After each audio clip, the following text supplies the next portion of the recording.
الشاهدين والشاکرین والحمد للہ رب العالمین۔ محمد کی محبت دین حق کی شرط اول ہے، اگر اس میں ہو کچھ خامی تو سب کچھ نامکمل ہے۔ معزز و مکرم برادران ملت اسلامیہ، والے کا کوئی مثل نہ جواب، نہ روئے زمین پر سیکھنے والوں کا کوئی جواب، اسی لیے کہ یہ وہی لوگ ہیں جن کو اللہ نے اپنی رضا عطا فرمائی ہے۔ یہ وہی لوگ تھے جو جرأت، بہادری، ہیبت، شجاعت، علم، استقامت ہر اعتبار سے تمام امت میں سب سے زیادہ افضل ترین لوگ تھے۔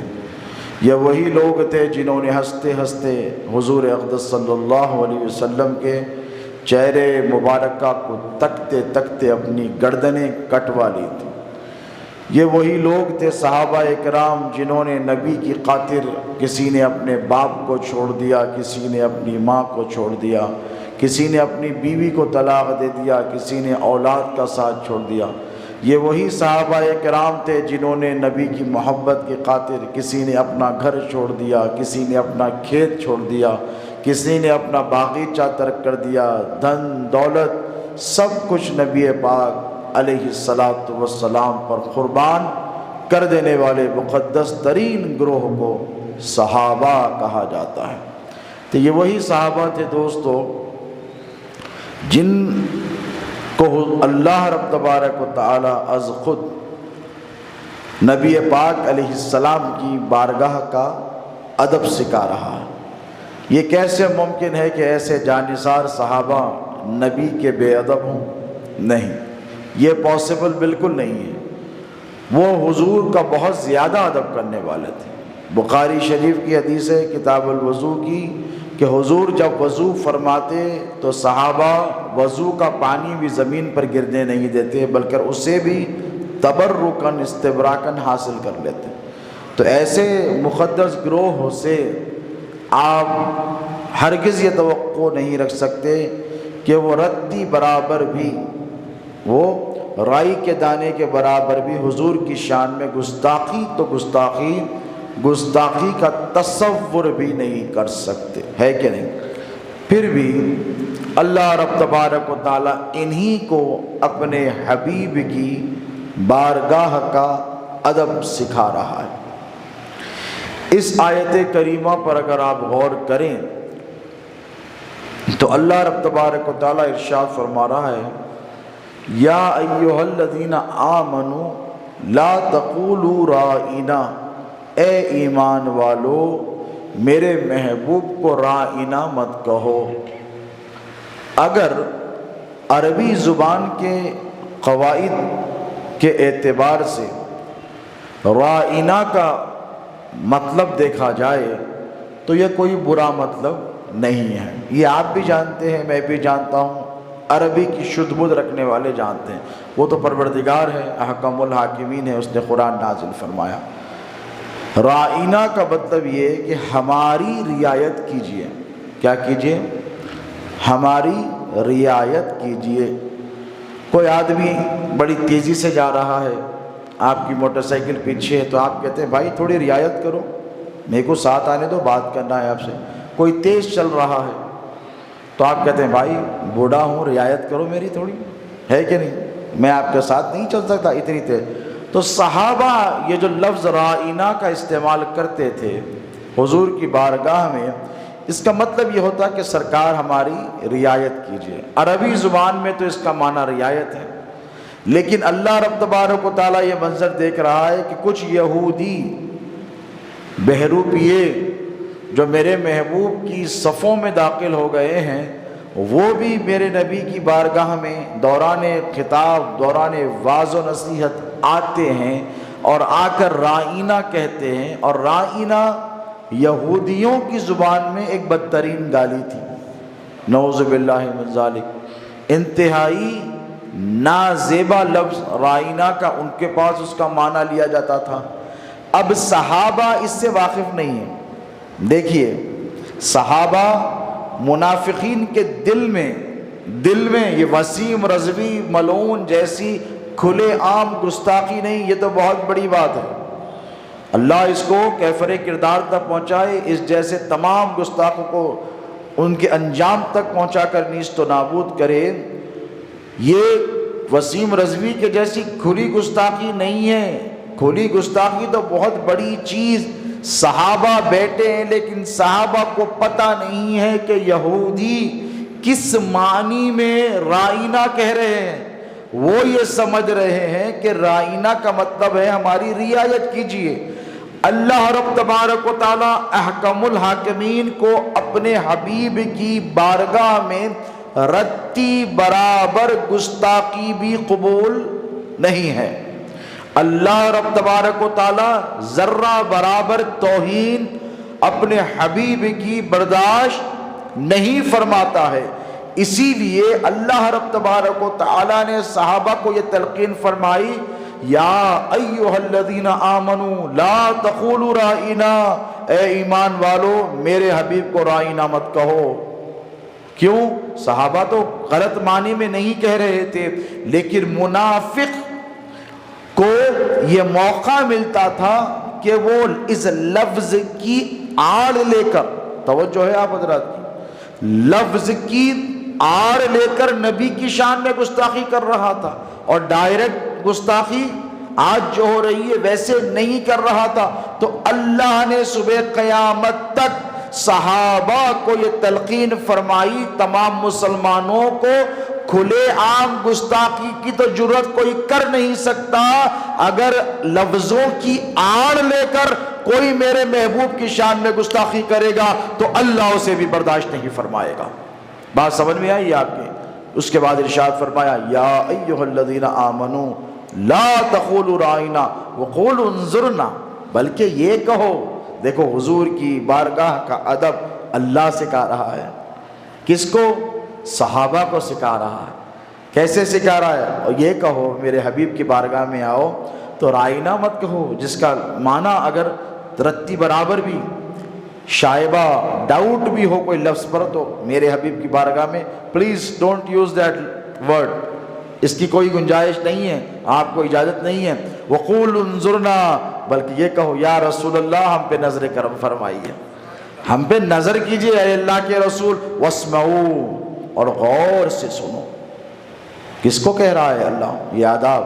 آپ تھے وہاں پر، میں تھا وہاں پر، آج سے تقریباً 1500 سال پہلے صحابہ کا مقدس گروہ تھا، اور اللہ کہہ رہا ہے آج ہم کہتے ہیں یا رسول اللہ انظر حالنا تو لوگوں کو تکلیف ہوتی ہے، اللہ فرما رہا ہے وقول انظرنا، بلکہ یہ کہو کہ یا رسول اللہ نظر کیجئے، اے اللہ کے رسول ہم پہ نظر عنایت فرمائیے، واسمعوا، غور سے سنو۔ کس سے سنو؟ غور سے سنو۔ دیکھیے اگر آپ سے میں کوئی بات کہہ رہا ہوں، آپ غور نہیں کر رہے ہیں تو آپ تک میری آواز تو پہنچے گی لیکن آپ کے دماغ میں، دل میں نہیں اترے گی۔ اسی لیے کہتے ہیں غور سے سنو بیٹا، اسکول میں بھی کہتے ہیں غور سے سنو۔ غور سے سننے کا فائدہ کیا ہے کہ بات سمجھ میں بھی آ جاتی ہے، دل دماغ میں بھی اتر جاتی ہے، یاد بھی ہو جاتی ہے، اور میسیج بھی پہنچ جاتا ہے۔ تو اللہ فرمائے واسمعوا، قول انظرنا واسمعوا، غور سے سنو میرے حبیب کی بات۔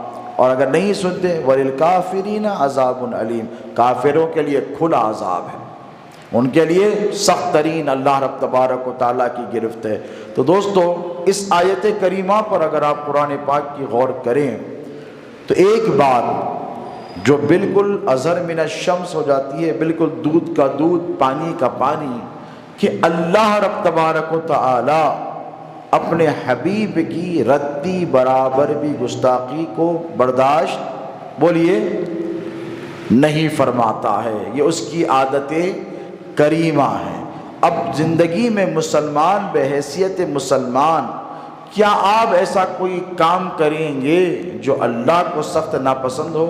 نہیں کریں گے۔ تو یہاں جو مسئلہ چلا آ رہا ہے ہندوستان کی سرزمین پر، وسیم رضوی جیسے ملعون جن کا اسلام سے کوئی تعلق نہیں ہے، اگر کوئی بدنصیب یہ کہے کہ یہ مسلمان ہے تو میں کہوں گا وہ اپنے ایمان کے پیمانے کو چیک کر لے، اسی لیے کہ پہلے ہی ان کا اہل سنت کی صفوں سے کوئی تعلق نہیں ہے، وہ رافضی کتا ہے۔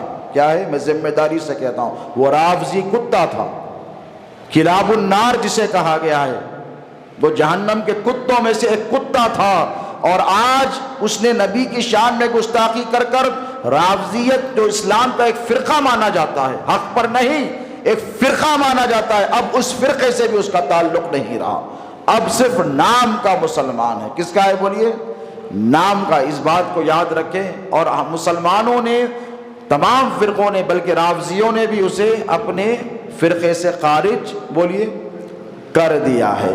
اب یہ جو آلہ کار بنا ہوا ہے سنگ پریوار کا، یہود کا، نصرانیوں کا، اس کو کیا ملے گا ہمارے نبی کی شان میں گستاخی کر کر؟ اس پر ذرا غور و فکر کریں۔ دنیا دار الجزا نہیں ہے، یہ مسلمان کا ایمان اور عقیدہ ہے۔ جزا نماز کی یہاں ملے گی، وہاں ملے گی، بولیے، بولو۔ روزہ رکھتے ہو، یہاں چاہیے، وہاں چاہیے، وہاں ملے گی۔ حج کرتے ہو، جزا یہاں چاہیے، ٹھہر گئے حج کر کر اللہ کے سامنے بیگ لے کر، بھر دے میرا بکسا، وہ الگ بات ہے، وہ عطا فرماتا ہے دعائیں، لیکن دنیا دار الجزا نہیں ہے، آخرت ہے دار الجزا۔ وَلَلْآخِرَةُ خَيْرٌ وَأَبْقَىٰ، جزا جو ملنے والی ہے، سزا جو ملنے والی ہے، وہ آخرت ہے۔ تو ٹھیک اسی طرح ہماری جزا وہاں پر محفوظ ہے، نماز، روزے، حج کی، سارے اچھے اعمال کی، ٹھیک اسی طرح ان بدنصیبوں کی سزا بھی اللہ رب تبارک و تعالیٰ کے پاس محفوظ ہے۔ مسئلہ یہ ہے آج کے اس دور میں، اگر ہم جیسے کچھ لوگ نکل کر وسیم رضوی کے جیسے ملعون، مرتد، کافر، گستاخ رسول، شاتم رسول کے خلاف بولتے ہیں، تو یہ ماڈرنائزیشن کا دور ہو گیا ہے۔ پڑھے لکھے لوگ، انجینئرز، ڈاکٹرز، پروفیسرز، لبرل قسم کے، ذہنی آزادی والے لوگ، یہ کون سی بات ہے بھائی؟ وہ کر رہا ہے، اس کو کرنے دو، آپ کو کیا فرق پڑ رہا ہے؟ آپ کیوں بے چین ہو رہے ہیں؟ یہ آج کل ایک ذہن دینے کی نوجوانوں کو کوشش کی جا رہی ہے ماڈرنائزیشن کے نام پر۔ دیکھو دوستو اور نوجوانوں، غور سے سنو، اسلام ماڈرنائزیشن کا مخالف نہیں ہے، کبھی بھی نہیں ہے۔ ماڈرنائزیشن یعنی ترقی، اسلام ویسٹرنائزیشن کا مخالف ہے۔ آپ سمجھ، صہیونیت، طاغوتیت، یہودیت، ہم اس کی مخالفت کرتے ہیں، ہم ماڈرنائزیشن کی کبھی مخالفت نہیں کی۔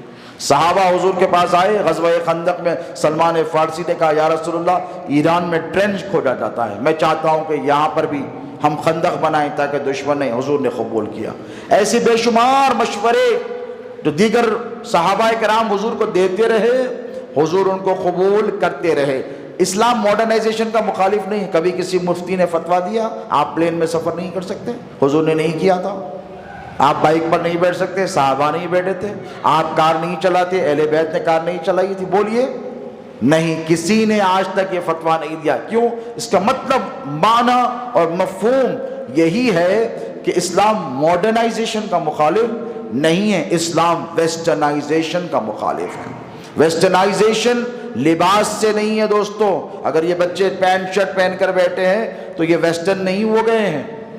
اگر کوئی مسلمان دھوتی پہن کر گاؤں میں آپ جائیں، دھوتی پہن کر مسلمان پھرتے، وہ کافر نہیں ہوگا، وہ مسلمان ہی رہے۔ لباس آپ کا صرف اور صرف لباس آپ کی پہچان نہیں کراتا ہے دوستو، اللہ کے نزدیک آپ کے افکار مسلمان ہونے چاہیے، آپ کی سوچ مسلمان ہونی چاہیے، آپ کی فکر مسلمان ہونی چاہیے، آپ کے خیالات مسلمان ہونے چاہیے، آپ کا ذہن مسلمان ہونا چاہیے، آپ کا قلب مسلمان ہونا چاہیے۔ علامہ اقبال نے کہا تھا کہ زباں سے کہہ بھی دیا لا الہ تو کیا حاصل، دل و نگاہ مسلمان نہیں تو کچھ بھی نہیں۔ اگر یہ دل اور یہ نگاہ مسلمان نہیں، اور یہ دل میں کون جھانک کر میں دیکھوں گا؟ دل کی ہارٹ اور ریدم کو دیکھنے کے لیے 2D ایکو کا سہارا مشین کا لینا پڑتا ہے۔ میں آپ کے دل میں نہیں دیکھ سکتا، اللہ رب تبارک و تعالیٰ آپ کے قلوب کو جانتا ہے، آپ کا ہر راز سے وہ واقف ہے۔ تو دوستو ویسٹرنائزیشن جو ہے یہ لباس سے نہیں ہوتا، ویسٹرنائزیشن اور لبرلائزیشن یہ ذہن سے ہوتا ہے۔ آپ کو مجبور کیا جا رہا ہے، آپ کو عادی کیا جا رہا ہے۔ فرانس میں، ڈنمارک میں، یورپ میں، امریکہ میں، ہالینڈ میں حضور اقدس علیہ السلام کی شان اقدس میں گستاخیاں کی گئیں، تواتر کے ساتھ کی گئیں، رینڈم کی گئیں، ایک کے بعد ایک کنٹینیوس لیول پر گستاخیوں کا سلسلہ چلایا گیا اور اسے پھر سٹائر کا نام دیا گیا۔ The freedom of expression, freedom of press, freedom of speech کا نام دیا گیا۔ تو دوستو یہ freedom of press, freedom of speech, freedom of expression in کو مبارک ہو۔ وہ یاد رکھیں کہ ہم مسلمان ہیں، مسلمان، اور مسلمان سب کچھ برداشت کر سکتا ہے، نبی رحمت علیہ السلام کی شان میں گستاخی برداشت نہیں کر سکتا۔ وقتاً فوقتاً آپ کے ایمان کو ٹیسٹ کیا جا رہا ہے، کبھی مسجد گرا کر کیا جا رہا ہے تو کبھی قرآن پاک کے نسخوں کو جلا کر کیا جا رہا ہے۔ ابھی تریپورہ میں کیا ہوا آپ نے دیکھا؟ بھول گئے؟ ابھی چل رہے ہیں یہ قصے، وہ دن دور نہیں، اللہ محفوظ رکھے کہ وہ بلائیں حیدرآباد تک آ جائی اگر مسلمانوں نے صبر، تحمل اور فراست کا مظاہرہ، اتحاد کا مظاہرہ نہیں کیا۔ اگر یہی مسلکی اختلافات میں بٹے رہے تو تریپورہ کی آگ کو حیدرآباد آتے وقت نہیں لگے گا۔ وسیم رضوی کوئی وہاں ٹھہرا ہے، کوئی یہاں پر بھی ٹھہر جائے گا۔ یہ آپ کا ٹیسٹ کرتے ہیں۔ مسجد گرا کر دیکھیں، یاد رکھو دوستو، بیٹھ جاؤ بیٹا، مسجد گر گئی، مسجد نہیں بن جائے گی، بنے گی کہ نہیں؟ اور اگر نہ بھی بنے تو صبح قیامت تک 7 زمین مسجد ہے، 7 آسمان مسجد ہے۔ یہ فیصلہ ہو چکا ہے پروردگار کے پاس۔ صحیفہ قرآن مجید کا اگر نعوذ باللہ من ذالک جلایا جائے گا تو یاد رکھو اللہ رب تبارک و تعالیٰ ان حروف کو فرشتوں کے ذریعے اٹھا لے گا، وَتَحْمِلُهُمُ الْمَلَائِکَةُ کے مصداق فرشتے لے کر چلے جائیں گے۔ کوئی بھی کام ایسا ہو، جان جاتی ہے تو جزا مل جائے گی، لیکن یاد رکھو سب سے اہم مسلمان کے لیے جو چیز ہے وہ ہے حب رسول، محبت رسول۔ صرف لا الہ الا اللہ کہنے والا مسلمان نہیں ہوتا، یاد رکھیں، محمد الرسول اللہ کہنے والا مسلمان ہوتا ہے۔ دونوں ملا کر کہے گا تو مسلمان۔ تو یہ عیسائی، یہ یہودی، یہ وسیم رضوی جیسے کتے، یہ ایجنٹ ہیں یہودیوں کے۔ یہ ہندوستان کی حکومت اسرائیل کی ایجنٹ بن گئی ہے، آپ جانتے ہیں۔ اسرائیل کی پوری توجہات آج ہندوستان کے مسلمانوں کی طرف ہے، کیونکہ ان کو معلوم ہے کہ یہ 25 کروڑ کی آبادی کوئی معمولی آبادی نہیں ہے۔ دنیا میں آبادی کے اعتبار سے دوسرا بڑا ملک ہے مسلمانوں کا ہندوستان، سب سے بڑی آبادی آپ کی ہے۔ تو کیا ایسے ہی جانے دیں گے؟ ایسے بد نصیب، بد کردار لوگوں کو مسلمانوں کے خلاف بھڑکایا جا رہا ہے۔ اس کو ٹھہرایا گیا تفرقے میں ڈالنے کے لیے، مسلمانوں کو کاٹنے اور بانٹنے کے لیے، مسلمانوں کی صفوں کو منتشر کرنے کے لیے، اور پھر آپ کے ایمان کا ٹیسٹ لینے کے لیے۔ مسجد گرا کر دیکھی، احتجاج کیا، جلائی، احتجاج کیا۔ قرآن مجید کی بے حرمتی ہوئی، اس سے پہلے آپ نے احتجاج کیا۔ یہ پھر وقتاً فوقتاً حضور کی شان میں گستاخی کرتے ہیں، پھر دیکھتے ہیں کہ ابھی ایمان ہے کہ نہیں۔ اسی لیے کہ جب حضور کی محبت دل سے جس دن نکل گئی، اس دن کوئی بھی مسلمان اپنے آپ کو مسلمان بولیے نہیں کہہ سکے گا، یا تو وہ یہودی ہو جائے گا یا تو وہ نصرانی۔ اللہ کو، موسیٰ اور داؤد کے رب کو یہودی بھی مانتا ہے، عیسیٰ کے رب کو عیسائی بھی مانتا ہے۔ وہ اللہ کو ایک ضرور مانتے ہیں یہودی، لیکن وہ میرے نبی کو نہیں مانتے۔ وہ چاہتے ہیں کہ اسی نبی رحمت کی محبت کو آپ کے دلوں سے نکال کر پھینک دیا جائے، اسی لیے یہ کوششیں ایسی قسم کی کرتے ہیں۔ تو دوستو، اللہ رب تبارک و تعالی ہم سے کیا چاہتا ہے کہ اے مسلمانوں، جب کبھی میرے نبی کی شان میں گستاخی ہو تو تمہارا کیا فریضہ ہے؟ ہاتھ پر ہاتھ دھر کر بیٹھنا، گھر کے اندر بیٹھ جانا، یا یہ کہنا کہ لبرلائزیشن کا دور ہے، فریڈم آف ایکسپریشن کا دور ہے، وہ جو چاہے کہہ سکتا ہے، ہم جو چاہے کہہ سکتے ہیں؟ نہیں دوستو، اگر یہی روش چلتی رہی تو وہ دن دور نہیں کہ یہود اپنے ارادوں میں، مذموم سازشوں میں کامیاب ہو جائیں گے، اور حضور کی محبت کو آپ کے قلوب سے نکال کر باہر پھینک دیں گے۔ علامہ اقبال نے کہا تھا کہ یہ فاقہ کش جو موت سے ڈرتا نہیں، ذرا روح محمد اس کے جسم سے نکال دو۔ یہ روح محمد کیا ہے؟ بولیں، شرح پڑھیں علامہ اقبال کی تو پتہ چلے گا کہ روح محمد عشق محمد کا نام ہے۔ یہ عشق محمد حضور کی ان کے دل سے نکال دو، اور اہل عرب کو دیکھ کے فرنگی تخیلات، یہ ویسٹرنائزیشن، لبرلائزیشن، اٹس اوکے کا ایٹیٹیوڈ یہ چلتا ہے۔ وسیم رضوی کہہ رہا ہے اٹس اوکے، ہمیں کیا فرق پڑتا ہے؟ تو یہ کیا ہے؟ یہ ویسٹرنائزیشن کی سوچ ہے، ہمیں فرق پڑتا ہے، برابر پڑتا ہے، اور ہم اس کا اظہار بھی کریں گے جمہوری انداز میں انشاءاللہ۔ علامہ اقبال کہتے ہیں کہ اہل عرب کو دیکھ کے فرنگی تخیلات، تخیلات یعنی خیالات کو کہتے ہیں، اہل عرب کو فرنگی یعنی ویسٹرن تخیلات، ویسٹرن خیالات دے کر کیا کرو؟ اسلام کو حجاز و حرم سے نکال دو، حجاز اور حرم سے اسلام کو نکال کر پھینک دو۔ آج دیکھیں عرب دنیا میں ویسٹرنائزیشن آ رہا ہے۔ یہ محمد بن سلمان جو کنگ سلمان کا بیٹا اب فائز ہو رہا ہے مسند پر، گدی چھین کر دوسرے جو اس کا جو کراؤن پرنس تھا اس کو ہٹا کر یہ بیٹھ گیا ہے۔ یہ کیا کر رہا ہے؟ یہ بیٹا نہیں، یہ بٹھوایا گیا ہے۔ کلبس، پبس، ڈسکوز، شراب خانے، لیون سٹی، نیون سٹی، یہ سب وہاں پر بن رہی ہیں۔ کیوں؟ یہود لگے ہوئے ہیں، ان کو معلوم ہے کہ ان کے دلوں سے، ان کے قلوب سے نبی کی محبت کو نکالا جائے، اسلام کو کمزور کیا جائے۔ یہ مسلسل سازشوں میں ہیں اور ہم ان کی سازشوں کو سمجھنے سے قاصر ہیں۔ تو دوستو، بحیثیت مسلمان اگر کوئی آپ کے نبی رحمت علیہ السلام کی شان اقدس میں گستاخی کرتا ہے تو آپ کو کیا کرنا ہے؟ آپ کو یہاں وہاں نہیں دیکھنا ہے، آپ کو قرآن سے مدد طلب کرنی ہے کہ اے پروردگار، اگر تیرے نبی کی شان میں گستاخی کوئی کرے تو ہم کیا کریں، اور تیرا قرآن کا مطمع نظر کیا ہے، تیرے کلام کا طرز کیا ہے، تو نے ان کے ساتھ کیسے ریاکٹ کیا ہے۔ آپ قرآن کی طرف چل کر دیکھیں، آپ کو بے شمار ایسی آیات قرآنیہ مل جائیں گی جس میں اللہ رب تبارک و تعالیٰ نے اپنے محبوب کی رتی برابر گستاخی کو برداشت نہیں کیا ہے، گمان کو تک نہیں۔ جیسے میں نے کہا یا ایھا الذین آمنوا لا تقولوا رائنا، اتنا بھی مت کہو کہ محبوب ہماری رعایت کیجئے، کیونکہ یہودی اس کا غلط معنی لیتے ہیں، بلکہ کہیے وقولوا انظرنا، یا رسول اللہ ہم پہ نظر کرم کیجئے، واسمعوا، غور سے سنیے۔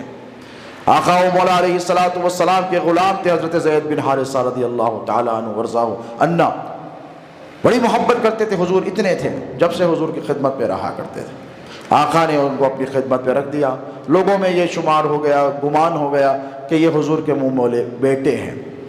کسی نے پوچھا کہ حضور، تو کہا میرے بیٹے کی طرح ہی ہے۔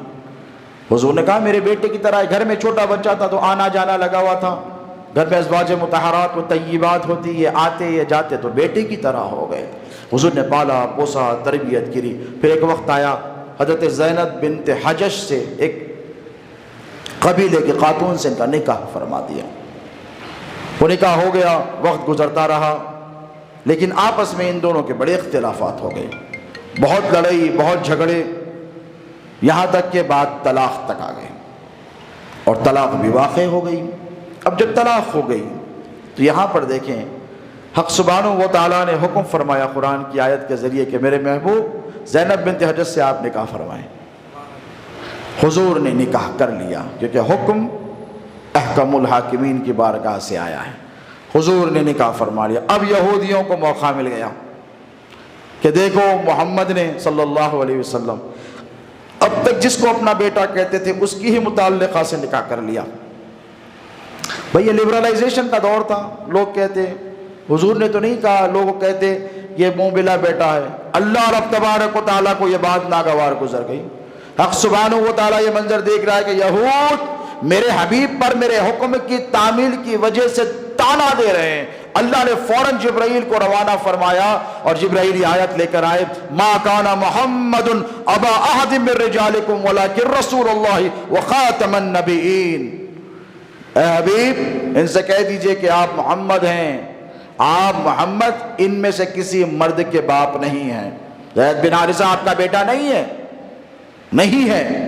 تو یہ مزاج کیا ہے قرآن پاک کا دیکھیں کہ رتی برابر بھی گستاخی اگر کافر کرنے کی سوچتے ہیں تو اللہ کے رسول اللہ رب تبارک و تعالیٰ کو اپنے محبوب کی گستاخی برداشت بولیے نہیں ہے، چھوڑ دیتا نا، یہ دنیا دارالجزا نہیں ہے، آخرت میں پکڑ لیتا ان کو، جیسا سخت ترین عذاب اللہ نے آخرت میں تیار کر کے، نہیں، تم عمل کے اعتبار سے آؤ، دارالجزا وہ ہے، شراب پی کر آؤ، دارالجزا وہ ہے، زنا کرنے والوں کے لیے دارالجزا اور سزا وہ ہے، سود کھانے والوں کے لیے دارالجزا اور سزا آخرت کا دن ہے، یوم النشور ہے، یوم القیامہ ہے، یوم الحشر ہے، سارے اعمال کا حساب وہاں دیا جائے گا، لیکن محبوب کی گستاخی کا جواب یہی پر دیا جائے گا۔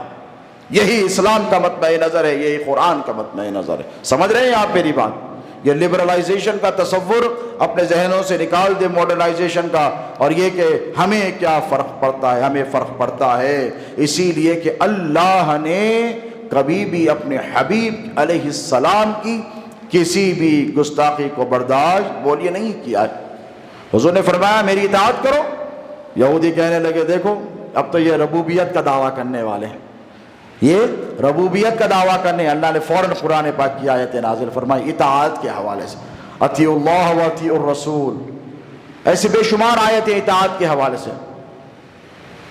اللہ کے رسول علیہ السلام کی محبت، ادب، احترام، یہ سازشتاً آپ کے قلوب سے نکال کر پھینک دینے کی کوششیں کی جا رہی ہیں۔ وسیم رضوی کے جیسے ملعون یہودیت کے جو ایجنٹ ہیں یہ ٹیسٹ کرنا چاہتے ہیں کہ ابھی باقی ہے کہ نہیں، تو مسلمانوں اس کا اظہار آپ کو برملا کرنا پڑے گا۔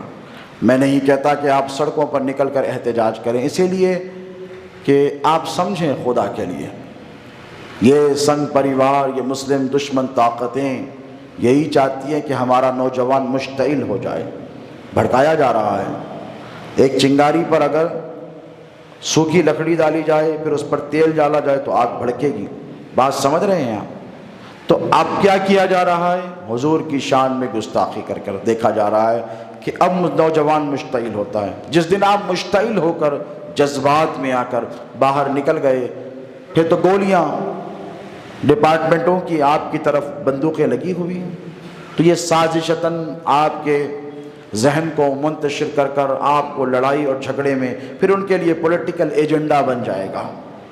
میں یہ نہیں کہہ رہا ہوں کہ آپ کو خاموش بیٹھ جانا ہے، آپ یہ سمجھیں کہ بھئی حضرت نے ایسے کہہ دیا تو ہمارا تو کام ہو گیا، نہیں دوستو، یاد رکھیں میں نے اس سے پہلے بھی کہا تھا پھر کہتا ہوں، اسلام کے 3 درجے مومن کے ایمان کے حضور نے بتائے ہیں۔ کتنے؟ بولیے 3 سٹیجز ہیں حضور نے بتائے، اور کس حوالے سے؟ دیکھو میرے آقا علیہ السلام اتنے شفیع ہیں، اتنے شفیق ہیں، اپنی امت پر اتنے کرم فرمانے والے ہیں۔ اللہ نے فرمایا میں بھی رؤوف الرحیم ہوں، میرا حبیب بھی رؤوف الرحیم ہے کہ نہیں؟ عزیز علیہ ما عنتم حریص علیکم بالمؤمنین ورؤوف الرحیم، میرا حبیب رؤوف بھی ہے، انتہائی زیادہ رحم کرم کرنے والے کو رؤوف کہتے ہیں، پھر رحیم بھی ہے۔ حضور ایک ہی درجہ بتا دیتے، اگر غلط کام ہو رہا ہے جیسے وسیم رضوی نے گستاخی کی آقا علیہ السلام کی، اور ایک ہی درجہ ایمان کا حضور اگر بتا کے چلے جاتے تو سوچو ذرا مسلمانوں ہمارے لیے کتنی مشکل ہو جاتی۔ حضور کو آپ کا مشکل میں پڑنا گوارا نہیں ہے، اسی لیے حضور نے 3 سٹیجز فرمائے۔ قربان جائیے اسلام کے کاملیت، اکملیت کے، کمپلیٹنس کے۔ اللہ کے رسول علیہ السلام نے ارشاد فرمایا ایمان کا پہلا درجہ یہ کہ اگر تم دیکھو کہ کوئی کام غلط ہو رہا ہے تو آگے بڑھو اور ہاتھ کی طاقت سے اسے روک دو۔ ہاتھ کی طاقت وہی جو بدر میں صحابہ نے دکھائی تھی، جو احد میں صحابہ نے دکھائی تھی، جو غزوات میں صحابہ نے دکھائی تھی، جو خندق میں صحابہ نے دکھائی تھی، جو خیبر میں صحابہ نے دکھائی تھی، جو کربلا میں امام حسین شہید کربلا نے دکھائی تھی، وہ ہے ہاتھ کی طاقت۔ وہ میدان میں اتر کر بتانی پڑتی ہے، سڑکوں پہ گلیوں میں نہیں، میدان جہاد میں اترنا پڑتا ہے۔ صحابہ نے کہا رسول اللہ اگر ایسے نہ ہو سکے تو؟ حضور نے فرمایا تو 2nd سٹیج پھر اس کے نیچے کا ہے، دوسرا درجہ ہے، وہ ہے زبان سے روکو۔ کس سے؟ زبان سے کہو کہ اے وسیم رضوی تو نے جو میرے نبی کی شان میں گستاخی کی ہے ہم اس کے خلاف احتجاج درج کرتے ہیں، ہم تیری مخالفت کرتے ہیں، ہم تجھے کافر کہتے ہیں، ہم کہتے ہیں کہ تو دنیا میں بھی برباد رہے گا، آخرت میں بھی برباد رہے گا۔ ہم تجھ جیسوں سے اظہار لا تعلقی کرتے ہیں، اے وسیم رضوی ہم تجھ جیسوں سے اظہار بیزارگی کا اعلان کرتے ہیں، ہم اعلان براعت کرتے ہیں تجھ جیسوں سے، تیرے فرقے سے اور تجھ سے، سب سے۔ یہ ہے آپ کا سیکنڈ لیول ایمان کا، زبان سے۔ یہ علماء کا کام ہے، یہ فقہاء کا کام ہے، یہ مفتیان کرام کا، یہ دانشوران قوم و ملت کا، یہ خطباء کا، یہ مقررین کا، اور آپ کا بھی کام ہے جس کے پاس شدھ بدھ علم ہو۔ یہ دوسرا درجہ ہے۔ آپ سڑک پر ٹھہریں، کم سے کم اتنا بول سکتے ہیں، ہاں وسیم رضوی نے غلط کیا۔ نہیں بول سکتے بیٹا؟ بولو، بول سکتے ہیں، آپ بول سکتے ہیں، برابر بول سکتے ہیں۔ کیوں؟ آپ بولتے رہیں، چھوٹ نہیں ہے۔ وہ سمجھ رہے ہیں کہ ہم کو کیا کرنا ہے، ہم ضعیف ہو گئے بابا، ہم گھر میں بستر پر پڑے۔ نہیں، چھوٹ ان کو بھی نہیں دی گئی ہے۔ حضور نے فرمایا اگر زبان سے نہیں بول سکتا تو دل میں تصور کر کے یہ جو ہو رہا ہے غلط ہے تو یہ غلط ہے۔ غلط کو غلط کہنا، صحیح کو صحیح کہنا، امر بالمعروف و نہی عن المنکر، یہ مسلمان کا فریضہ ہے دوستو، جس سے آپ کو 24 گھنٹے ایک پل کے لیے بھی چھٹی نہیں ہے۔ کنتم خیر امۃ اخرجت للناس تأمرون بالمعروف وتنہون عن المنکر، تم بہترین امت ہو۔ اللہ نے یہ ٹائٹل دے کر کہا، ذمہ داری دی ساتھ میں، اچھائی کی طرف بلانے والے ہو، برائی سے روکنے والے ہو۔ یہ ڈیوٹی آپ کو 24 گھنٹے ہیں۔ نماز کے وقتوں پر ہے، لیکن امر بالمعروف، اچھائی کی طرف بلانا، صحیح کو صحیح بولنا، غلط کو غلط بولنا، یہ 24 گھنٹے بحیثیت مسلمان آپ پر یہ ذمہ داری عائد ہوتی ہے۔ آپ اس سے بری الذمہ ہرگز نہیں ہیں۔ تو دوستو یہ وقتاً فوقتاً ہمارے ایمان کا، حب رسول کا امتحان لینے کے لیے یہود اور نصارہ آقا علیہ السلام کی شان اقدس میں گستاخیوں کے سلسلے کو چلائے ہوئے۔ اور یاد رکھیں حضور اقدس صلی اللہ علیہ وسلم کی شان اقدس میں گستاخی کرنے والوں کے عبرتناک انجام ہوئے ہیں، تاریخ نے دیکھا ہے، اور انشاءاللہ وسیم رضوی جیسے ملعون کا بھی عبرتناک انجام ہوگا۔ یہ آپ اور ہم انشاءاللہ سب دیکھیں گے۔ یہ بربریت، یہ ظلم مسلمانوں پر، یہ سوچی سمجھی ہوئی سازشوں کا نتیجہ ہے۔ خدا را آپ اس سے ہوشیار رہیں، اس سے چوکن نہ رہیں، اپنی صفوں کو منتشر ہونے نہ دیں۔ مسلمان اپنی صفوں میں اتحاد، اتفاق کا مظاہرہ کریں، اور یاد رکھیں کہ حضور پاک علیہ السلام کی محبت ایمان کی اصل ہے، ایمان کی پہچان ہے، اور آپ سے عداوت، آپ سے بغض، آپ سے عناد، آپ کی شان میں گستاخی کا تصور خیال بھی اللہ رب تبارک و تعالی کی بارگاہ میں ناقابل قبول اور ناقابل منظور ہے۔ سو لہٰذا دوستو میں آپ سے ملتمس ہوں، التماس کرتا ہوں کہ آئیں آپ اور ہم سب مل کر پرامن طور پر انشاءاللہ اس معاملے کو ارباب حکومت تک درج کروائیں۔ ای میلز لکھیں، لیٹرز لکھیں، جس سے شکایت کرنے کے جو متحمل ہیں پولیس ڈپارٹمنٹ میں، وہ جا کر شکایت کریں۔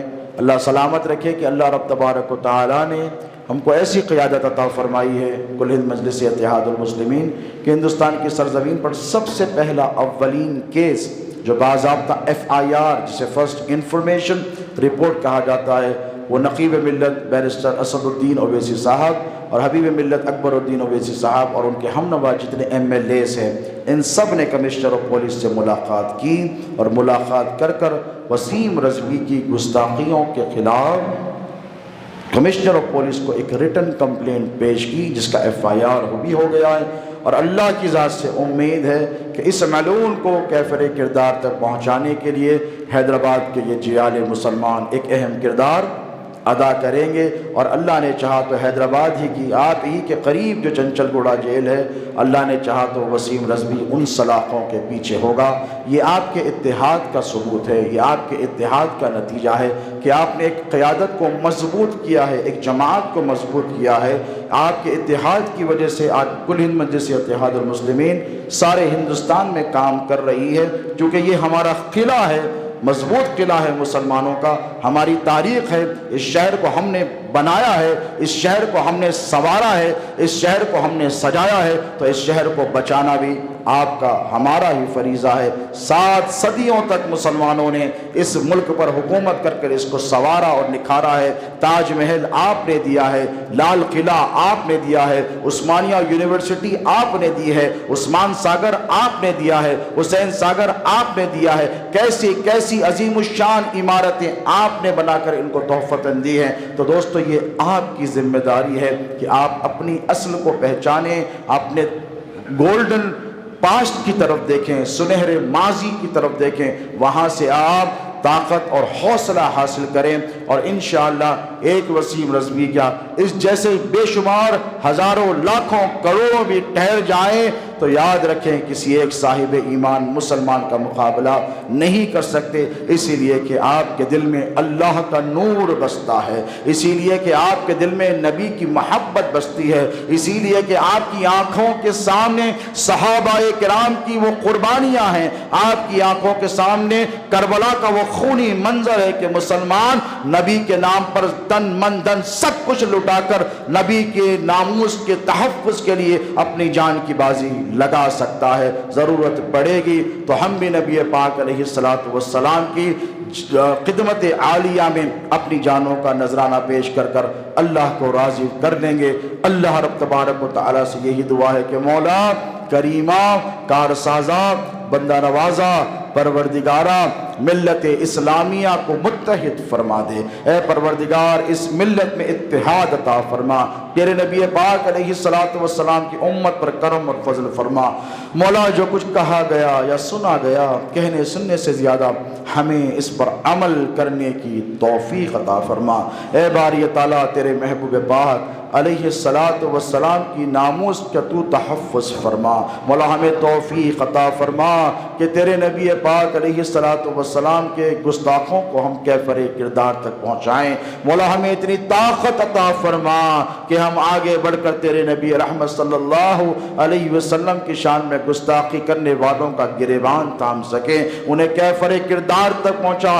اے اللہ انہیں سخت ترین دنیا میں بھی عذاب دے، آخرت میں بھی ان کے لیے عذاب تیار کر کر رکھ جس کا تو نے وعدہ اور ارشاد فرمایا ہے۔ اے باری تعالیٰ اپنے حبیب پاک علیہ السلام کے صدقے تصدق ہمارے ظاہر پوشیدہ کبیرہ صغیرہ دانستہ نادانستہ تمام گناہوں کی مغفرت فرما۔ اے اللہ ان گناہوں کو معاف فرما دے جو ہم نے دن کے اجالوں میں کیے ہوں، اور ان گناہوں کو معاف فرما دے جو ہم نے رات کے اندھیروں میں کیے ہوں۔ اے پروردگار ہمارے عمل میں ہمارے نیتوں میں اخلاص عطا فرما۔ جو بے نمازی ہیں مسلمان انہیں نماز پنجگانہ با جماعت ادا کرنے کی توفیق عطا فرما، جو نماز پڑھتے ہیں ان کے سجدوں میں شوق و ذوق عطا فرما، اخلاص اور للہیت عطا فرما، جو بے عمل ہیں انہیں عمل صالح متقبلہ کی توفیق عطا فرما، جو با عمل ہیں ان کے عمل میں اخلاص عطا فرما۔ اے اللہ جو بے اولاد ہیں انہیں اولاد عطا کر، جن کی اولاد ہے ان کی اولاد کو نیک وکار و متقی و پرہیزگار بنا۔ مولا اخطائے عالم میں رہنے والے بسنے والے تمام مسلمانوں کی جان مال عزت آبرو حرمت کی حفاظت فرما۔ اے اللہ مسلمانوں کی ماؤں بہنوں بیٹیوں کی عزت و عصمت و عفت و آبرو کی حفاظت فرما۔ اے اللہ ہندوستان کے رہنے والے 25 کروڑ سے زائد مسلمانوں پر فضل فرما، انہیں فتح و نصرت عطا فرما، انہیں غلبہ و کامیابی عطا فرما، دین و دنیا کی دولتوں سے نعمتوں سے تمام مسلمانوں کو سرفراز فرما۔ الہ العالمین جن کے والدین زندہ ہوں ان کی عمر دراز فرما، جن کے والدین دنیا سے فانی سے کوچ کر گئے ہیں ان کی بے پناہ مغفرت فرما، جنت میں اعلیٰ و عرفہ مقام عطا فرما۔ اے اللہ ہماری نوجوان نسل کو بے راہ روی سے بچا، گناہوں کی عادت چھڑا کر اے اللہ انہیں نیکوکار متقی و پرہیزگار بنا، ان کو ہماری طاقت بنا، ان کو ہمارے بازوؤں کی طاقت بنا، ان کے مستقبل کو روشن فرما۔ وصلی اللہ تعالی علی خیر خلقہ سیدنا و حبیبنا و مولانا محمد و آلہ و صحبہ اجمعین وما علینا الا البلاغ المبین۔